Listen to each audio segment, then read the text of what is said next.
Deep breath. The story you think you know about Steve Harvey and Marjorie is not the real story. The real story starts with a piece of paper inside a drawer. A stuttering boy from a coal mining town in West Virginia wrote something down at 11 years old that his teacher called embarrassing, that his mother called unrealistic, and that his father called the most important document in the house. His father told him to read it every morning when he woke up and every night before he closed his eyes.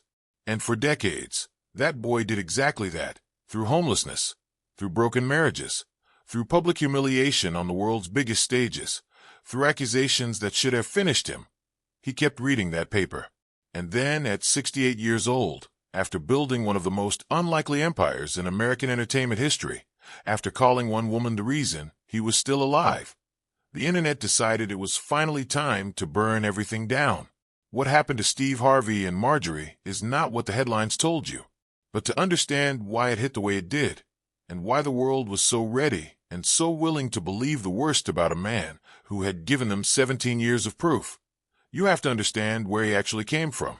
Not the highlight reel, not the suits, not the catchphrases, the real beginning. Broderick Stephen Harvey was born on January 17, 1957 in Welch, West Virginia, a town built on coal and not much else. His parents named him after a television actor. Before he could form a complete sentence, they had already pointed him toward a screen. His father, Jesse, went underground every day to pull coal from the earth. His mother, Eloise, stood at the front of a Sunday school classroom every week, trying to pull something else out of the children in front of her.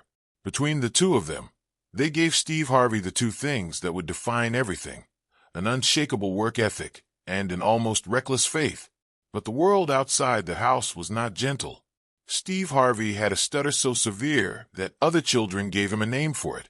They called him Va Virum because his words crashed and stalled before they could ever escape his mouth. Picture that.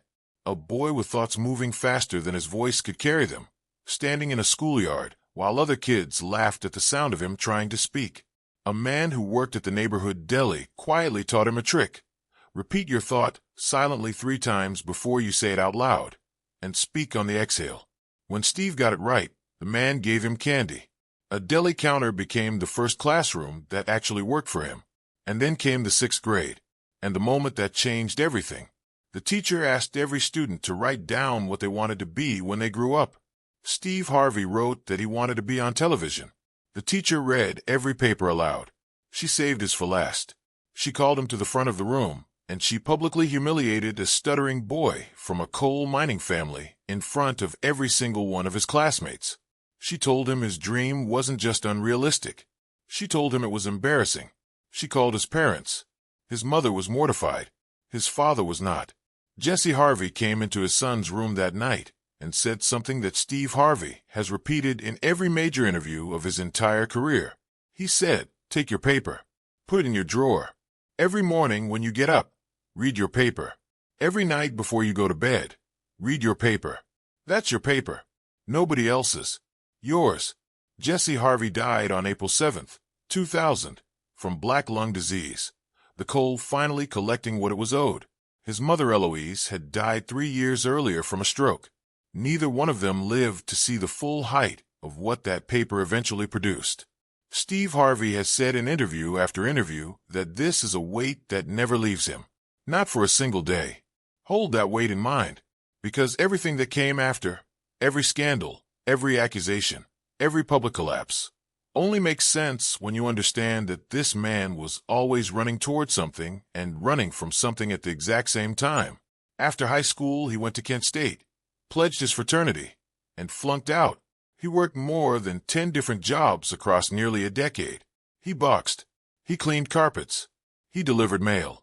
He sold insurance policies to people who had more stability than he did.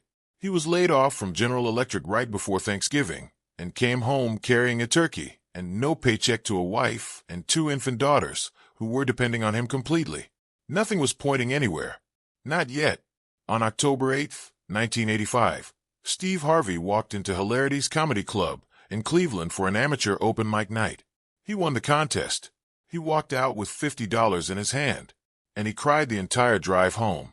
Not because $50 was real money, because something had been born inside him that he had never felt before in his life. He said, "I was born tonight. I'm going to do this for the rest of my life." He quit his insurance job the very next morning. What followed were 3 years that could have killed him. His first marriage to Marcia Harvey was already crumbling under the pressure. Comedy gigs were unpredictable and barely paid. And then one day, there was simply nowhere to go. No apartment, no couch, no safety net. Steve Harvey moved into a 1976 Ford Tempo with an igloo cooler in the backseat packed with ice, bologna, and cheese. He hung his suits carefully in the rear window so they'd stay pressed enough to wear on stage. He showered at gas station bathrooms and hotel lobbies and public pool facilities. He earned as little as $50 a week and gave 75% of it to his estranged family. He stole fuel from gas stations just to reach the next comedy booking. 3 years. Not 3 weeks. Not 3 months. 3 years. He later said, "Even in my darkest days, I had faith it would turn around." And he described a voice that came to him during those nights in the car. A voice that said, "If you keep going, I'm going to take you places you've never been. Don't quit. You're almost there." Here is what that period permanently installed inside him. And this is the key to understanding every single decision he made afterward. He said, "I've been running from poverty so long because I was in it for so long. I am afraid of it going bad." That fear never left.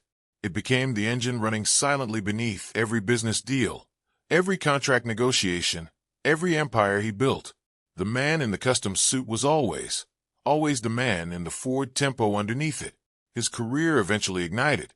Showtime at the Apollo, the WB sitcom, the original Kings of Comedy tour. Harvey alongside Cedric the Entertainer, Bernie Mac, and D.L. Hughley, which grossed $37 million and became the highest-grossing comedy tour in American history at the time. Family Feud from 2010 onward, $10 million per season, the longest-running and highest-rated host in the show's 50-year history. A book that sold nearly 3 million copies. A net worth that eventually reached $200 million. The Ford Tempo to $200 million. One of the most staggering distances any human being has ever traveled in a single lifetime. But here's the thing about building an empire on the back of your own survival story. The higher you climb, the more the world studies the cracks. And Steve Harvey had cracks. His first wife Marcia raised their 3 children essentially alone after their divorce in 1994 while he chased the road. Court records showed he fell so far behind on child support that a judge ordered him to pay over $36,000 in backdated amounts. Marcia never gave a single public interview. She wrote her books, remarried, and moved quietly forward. But that shadow, the first family left behind, never fully disappeared from his record. His second marriage to Mary Lee Shackelford ended in 2005. He later admitted he had entered it for the wrong reasons. He was tired of being alone. The divorce settlement included $40,000 per month, a lump sum of $1.5 million, and 3 separate properties. What followed was one of the most bitter divorce aftermaths in American entertainment history. Mary posted YouTube videos claiming Harvey had been involved with another woman throughout their entire marriage, that she had intercepted love letters on her own wedding anniversary. A judge found her in contempt for violating a gag order and sentenced her to 30 days in jail. From behind bars, she told a Dallas television station, "Am I angry? Yes. I missed 6 years of my son's life, and I cannot get those years back." In 2017, she filed a $60 million lawsuit describing what she called soul killer, a combination of torture, deprivation, and brainwashing. The case was dismissed on jurisdictional grounds. She never refiled. America's relationship expert had left 2 marriages in ruins before most people knew his name. And then there was Marjorie. He first saw her at a comedy club in Memphis in the late 1980s. She walked in late and sat in the front row. He stopped his entire act and told the room he was going to marry her one day. She thought she was about to become part of the show. They dated briefly, and it fell apart. He was broke. Both married other people, and years passed. The reconnection happened in 2005 through his bodyguard, a man named William Freeman, known publicly as Big Boom, who looked Harvey in the eye and said, The only time I've ever seen you happy was when you were with that woman Marjorie. They married on June 25th, 2007. He adopted her 3 children. He told People magazine, "The Lord saved my soul. Marjorie saved my life." For 17 years, that line held. And then in August of 2023, an anonymous post spread from Twitter to YouTube to Facebook and was being treated as confirmed fact. Steve Harvey had allegedly caught Marjorie cheating with 2 members of his own household staff, his bodyguard, his personal chef, and not just any bodyguard, Big Boom, the man who had personally reconnected them, the man who was the literal reason their marriage existed. The cruelty of that irony was not lost on anyone. The internet leaned into every inch of it. Harvey was at InvestFest in Atlanta when the pressure became impossible to ignore. He walked on stage, stopped before his scheduled remarks, looked directly at the crowd, and said, "I'm fine. Marjorie's fine. I don't know what y'all are doing, but find something else to do because we're fine. Lord have mercy. I sure wish I could cuss, though." The rumor was eventually confirmed as entirely fabricated. A Nigerian senator who had spoken directly to Harvey stated publicly it was fiction. And still the podcasts kept running it. The comment sections kept feeding on it for months. Here is what nobody said clearly enough. Steve Harvey had spent decades building his public identity on one central promise, that a broken man could be completely repaired. He had sold millions of books on relationships. He had pointed to his marriage as living proof. When you stand on a stage and tell the world you have the answers, the world waits very patiently for the moment it can prove you wrong. He had made himself into a target by being too certain, too loud, too sure. And the internet was not going to let a thing like evidence slow it down.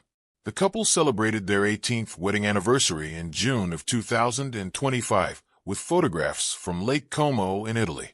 They are still married. They were never divorced. The headline was a weapon, and the weapon missed. But the accusations that landed closer, those came from inside his own industry. On January 3rd, 2024, Cat Williams sat across from Shannon Sharpe on Club Shay Shay, and 33 million people watched. Williams aimed directly at Steve Harvey and said he had built a significant portion of his career on material that never belonged to him. Mark Curry had been making this argument publicly since 2019, that Harvey's WB sitcom mirrored his own show's premise so closely that calling it coincidence required a particular kind of willingness to look away. A specific Halloween joke about being so poor as a child that he wore a cardboard box as a costume appeared in Curry's 1999 Comedy Central special. A segment with a nearly identical premise appeared on Harvey's daytime show in 2015. TMZ placed both recordings side by side. The similarities were very hard to argue away. Angela Means confirmed the pattern was real. Harvey's response was a sweeping rejection without ever addressing the specific footage. And the footage remained. It still remains. It will not disappear just because no one with the power to do something about it ever chose to. This is the full portrait, not the version that fits a headline. A boy who couldn't get his words out became the man you cannot turn off. A man who left his first family behind became the man who adopted 3 children that weren't his. A man who slept in a Ford Tempo with Bologna in a cooler became the man who funded 8 full scholarships in a dead student's name and sent televisions to a schoolteacher every Christmas for the rest of her life. She told him eventually she had run out of places to put them and had started giving them to neighbors. He told that story laughing in every interview. The laughter never quite covered everything underneath it. He is on television 7 days a week, exactly as he wrote on that piece of paper at 11 years old. He is not a saint. The record is too complicated for that. He is not a fraud. The distance he traveled is too real for that. He is something the world has very little patience for, a genuinely contradictory human being who refused to stop until every word on that paper came true. The marriages that broke, the accusations that stuck, the crown placed on the wrong head in front of 200 countries, the rumors that almost burned his last good thing to the ground. None of it closed him. The paper is still in the drawer. The father who protected it is gone. But the dream the paper described is running on screens in 100 countries, 7 days a week, exactly as promised. Some things you write down at 11 years old, and they simply refuse to let you fail.